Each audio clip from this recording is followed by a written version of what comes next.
மாதம் மாதம் ஏஐயோட அப்டேட்ஸ் வந்துக்கிட்டே இருக்குது. ஸோ அதனால் நிறைய ஜாப்ஸ் போகும் நம்மளே சொல்லிட்டு இருக்கோம். ஸோ இப்போ வந்திருக்க ஏஐ வந்து சாஃப்ட்வேர் இன்ஜினியர்ஸ்க்கு ஒரு த்ரெட்டாகவே வந்திருக்கு. அதை பற்றி பார்ப்போம். மார்ச் 12 காக்னிஷன் ஒரு US based start up company வந்து ஒரு வீடியோ ஒன்று ரிலீஸ் பண்ணியிருக்காங்க. அந்த வீடியோவில் வந்து அந்த கம்பெனியோட சிஇஓ ஸ்காட் வந்து பேசிட்டு இருக்காரு. அந்த வீடியோவில் என்ன ரிலீஸ் பண்ணியிருந்தாங்கன்னா the first AI software engineer Devine AI தான் ரிலீஸ் பண்ணியிருந்தாங்க. இப்போ வந்து நம்ம ஏஐயோட எரால இருக்கோன்னே சொல்லலாம். ஏன்னா நமக்கே தெரியும் சாட் ஜிபிடின்னு ஒன்று வந்தது. அதில் நம்ம ஏதாவது கமெண்ட் மாதிரி கொடுத்தா அது நமக்கு ரிப்ளை பண்ணும். ஒரு கூகுள் அசிஸ்டன்ஸ் மாதிரி ஹெல்ப் பண்ணிட்டு இருந்தது. அதுக்கப்புறம் வந்து இந்த டாலின்லாம் வந்திருந்தது. நம்ம கொடுக்குற கமாண்ட்ல அது ஒரு பிக்சர் மாதிரி கிரியேட் பண்ணும். அந்த மாதிரி நிறைய வெப்சைட்ஸ்லாம் கூட வந்திருந்தது. நம்ம வெறும் கமாண்ட் கொடுத்தா அந்த கமாண்டுக்கு ஏற்ற மாதிரியே நமக்கு ஏஐல ஒரு பிக்சர் வரும். அடுத்தது நம்மளே கூட சொல்லியிருந்தோம் சோரான்னு ஒன்று. அதுவும் வந்து நம்ம கொடுக்குற கமாண்டுக்கு ஏற்ற மாதிரி ஒரு வீடியோ ரிலீஸ் பண்ணும். பட் இந்த ஏஐ என்ன பண்ணும்னா நம்ம கமாண்ட் மாதிரி கொடுத்தோம்னா அது வந்து அது ஒரு வெப்சைட்டா இல்லைனா ஒரு சாஃப்ட்வேராகவே ரெடி பண்ணி கொடுக்கும். நார்மலாக ஒரு சாஃப்ட்வேர் இன்ஜினியர் என்ன பண்ணுவாங்களோ அந்த வேலையை இது பண்ணி கொடுக்குன்றாங்க. இந்த ஏஐ எதோடலாம் கம்பேர் பண்றாங்கன்னா இந்த கூகுளோட ஜெமினாய் அதுக்கப்புறம் ஓபன் ஏஐ சாட் ஜிபிடியோட இந்த ரெண்டு ஏஐ என்ன பண்ணா நம்ம ஜஸ்ட் கமாண்ட் மாதிரி கொடுப்போம். அது நமக்கு சஜஸ்ட் தான் பண்ணும். இப்போ நம்ம ஒரு கோடிங் மாதிரி கேட்டனா அது வந்து ஒரு கோடிங்கை சஜஸ்ட் தான் பண்ணும். அதுவா தனியாலாம் எதுவும் ரன் பண்ணி காட்டாது. பட் இந்த டெவின் ஏஐ வந்து இதெல்லாம் விட ஒரு ஸ்டெப் மேலே போயிருக்கு. என்னன்னா நார்மல் ஒரு இன்டர்ஃபேஸ் மாதிரி ஒன்று ஓப்பன் ஆகுது. நார்மலா நம்ம இந்த மெசேஜிங் அசிஸ்டன்ஸ் மாதிரி கேட்குது. என்ன ஹெல்ப் பண்ணணும் சொல்லுங்கன்னு நம்ம டைப் பண்றாங்க. ஸோ அவங்க ஒரு வீடியோ ரிலீஸ் பண்ணியிருந்தாங்க. அந்த வீடியோவில் பார்த்தா அவர் சொல்றாரு, ஹே டெவின் எனக்கு இந்த மாதிரி ஒரு பிபிடி மாதிரி ஒன்று கேட்டிருக்காரு. இந்த மாதிரிலாம் எனக்கு வேணும்னு சொல்லி கொடுத்த உடனே ஃபர்ஸ்ட் அது என்ன பண்ணா ஒரு ஸ்டெப் பை ஸ்டெப்பை ரிலீஸ் பண்ணும். என்னெல்லாம் பண்ண போறேன் அப்படின்ற மாதிரி அதையும் ரிலீஸ் பண்ணதுக்கு அப்புறம் அதுவே வந்து ஓனா ஒரு கமாண்ட் வச்சிருக்கு. அந்த கமாண்டை ரன் பண்ணி காட்டுது. அதுக்கப்புறம் இன்னொரு பேஜ்ல பார்த்தா அதுவே ஒரு கமாண்ட் எடிட்டரும் வச்சிருக்கு. அந்த இதுல பார்த்தா ஃபுல்லா இந்த கோட்ஸ்லாம் வந்து ரன் ஆகிட்டு இருக்கு. ஸோ ரன் ஆனதுக்கு அப்புறம் அதுல எரர் காட்டுது. எரர் காட்டின உடனே இந்த பக்கம் டக்குன்னு அதுவே ஒரு வெப்சைட் ஓபன் பண்ணி ரெஃபரன்ஸ்க்காக எடுத்துட்டு இருக்கு. ஸோ அந்த எரரை வந்து அதுவே டீபக் பண்ணிட்டு ஒரு 1 to 2 minutes நம்ம வெயிட் பண்ணிட்டு இருந்தா கடைசி ப்ராசஸா அது வந்து அவுட்புட் கொடுத்தது. You can view the download சொல்லி ஒரு லிங்க் கொடுத்தது. அந்த லிங்கை கிளிக் பண்ணி பார்த்தா அவர் கேட்டிருந்த கமாண்டுக்கு ஏற்ற மாதிரி அது ஒரு பிரசன்டேஷன் கொடுத்துட்டு இருக்கு.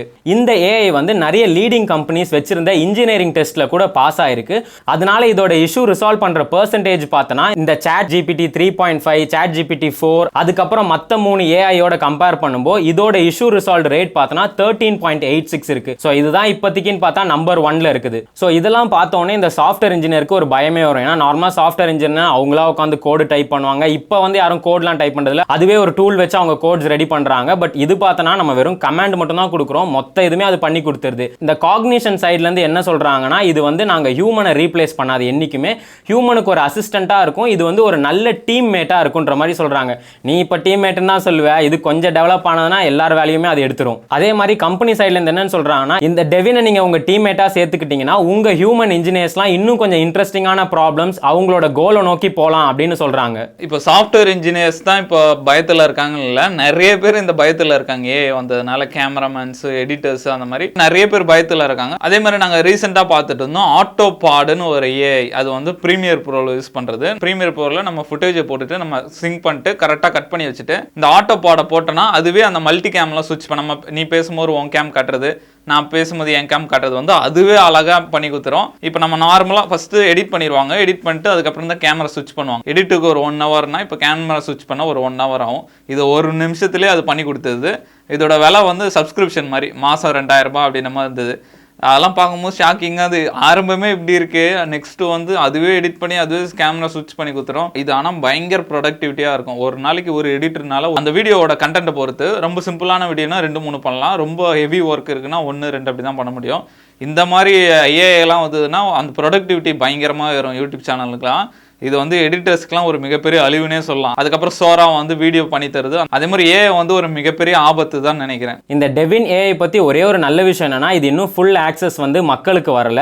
இப்போ வந்து அவங்க சின்னதா டெஸ்ட் தான் பண்ணிட்டு இருக்காங்க. அப்போ கூட அவங்க வந்து இந்த இன்ஜினியரிங் ஒர்க்ஸ்லாம் ஹையர் பண்ணலாம்னு சொல்லி ஒரு லிங்க் கொடுக்குறாங்க. அந்த லிங்கை கிளிக் பண்ணனா நார்மல் ஒரு கூகுள் ஃபார்ம் ஓப்பன் ஆகுது. அதுல போயிட்டு நம்ம மெயில் ஐடி கேட்குது, அப்புறம் லிங்க்டினோட ப்ரொஃபைல் கேட்குது, ட்விட்டரோட ப்ரொஃபைல் கேட்குது. அதுக்கப்புறம் நீங்க வந்து இந்த டெவின் ஏஐ எதுக்காக யூஸ் பண்றீங்க அப்படின்னு கேட்குது. அதுக்கு லாஸ்ட் லைன்ல பார்த்தனா என்ன கமெண்ட் வந்து நீங்க அதுல போட போறீங்கன்னு சொல்லி நல்லா டீடைலா கொடுங்க அப்படின்னு சொல்லி அந்த வெயிட்டிங் லிஸ்ட்ல நம்மள ஜாயின் பண்ண சொல்லுது. சோ அந்த மாதிரி நம்ம சப்மிட் பண்ணிட்டோம்னா அந்த கமெண்ட் எடுத்து அவங்க டெவின்ல போட்டு நமக்கு அதை எக்ஸிக்யூட் பண்ணிட்டு இருப்பாங்க. இப்போ இந்த காக்னிஷன்ற வெப்சைட்லயே பார்த்தா நிறைய பேர் இதை செக் பண்ணி வீடியோ ரிலீஸ் பண்ணிருக்காங்க. அதுல நிறைய பேர் பார்த்தனா ஒரு யூசர் வந்து டெவின் கிட்ட கேக்குறாரு, ஹே டெவின் எனக்கு லைஃப் ஆஃப் கேம்னு ஒரு கேம் ஒன்னு பண்ணி கொடுன்னு. சோ அது வந்து அந்த கமெண்ட் எடுத்துக்கிட்டு அது ஒரு கேம் ஒன்னு பண்ணி கொடுத்துட்டு இருக்கு.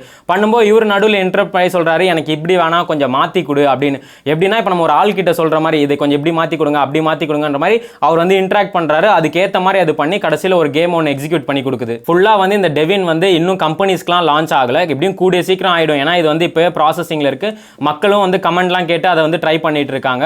ஸோ ஒன்ஸ் இது கம்பெனிக்கு வந்ததுன்னா கண்டிப்பாக சாஃப்ட்வேர் இன்ஜினியர்ஸ்லாம் கொஞ்சம் பயமாகவே இருக்கும். ஆனால் கம்பெனி என்ன ஸ்ட்ராங்காக சொல்லுதுன்னா இது இண்டிபெண்டாக ஒர்க் பண்ணாது, நீங்கள் தான் கமெண்ட் கொடுக்கணும், நீங்கள் வந்து செக் பண்ணலாம், அந்த மாதிரி கம்பெனி சைட்லேருந்து சொல்கிறாங்க. இவங்க சொல்றபடி பார்த்தாலே எப்படியும் கமெண்ட் பண்றதுக்கு 10 பேர்லாம் தேவைப்படாது, ஒரு ஆள் தேவைப்பட்டா போதும். அப்போ 10 பேர் இருக்க இடத்துல ஒருத்தன் மட்டும் கமெண்ட் பண்ண வச்சுட்டு மீதி 9 பேருக்கு வேலை போக கூட வாய்ப்பு இருக்கு. இப்போ நம்ம நிறைய சொல்லிட்டு இருக்கோம் இந்த ஏஐனால மக்களுக்கு பாதிப்புன்ட்டு. இப்போ இந்த டெவின் ஏஐயும் அதை ப்ரூவ் பண்ற மாதிரி தான் இருக்கு.